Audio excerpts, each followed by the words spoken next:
All the people freaking out about China's influence on TikTok are missing a much larger, much more worrying issue that I think they should be looking at. This graph behind me shows something that should be a lot more concerning than who owns TikTok.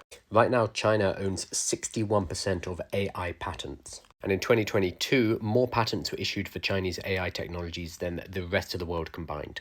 Right now, China are really running away with the AI race, and we're not paying any attention because in the West, we're focused on things like chatgpt and we aren't using their models. Here's Rowan Cheung from the excellent Rundown AI talking about a new model called SenseNova, which has beaten ChatGPT 4 on nearly all benchmarks with a 200,000 context window. But because in the West we don't use these models, we're not thinking about them. So whilst the West is faffing around with the TikTok ban and whether or not the Chinese government is involved in that, this is what's actually happening. The race for who is going to own AI moving forward is being lost. And this, the future of AI, is way more important.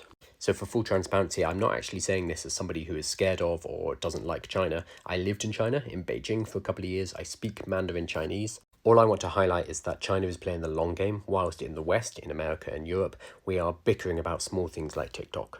And whilst we're distracted by little things like TikTok, China's just going to dominate the AI landscape. They already are. That's going to accelerate. And then we're going to have a very rude awakening in a year or two. I'm saying this mainly in the spirit of competition. I would like to see a world where multiple groups have access to AI and it is not just one monopoly with one nation or one group or one whatever it is who dominates AI technology, but instead an even spread where we're all able to take advantage of these technologies. But as long as the people, politicians, organizations and companies in the West continue to act in a very short-sighted way, that's not going to happen.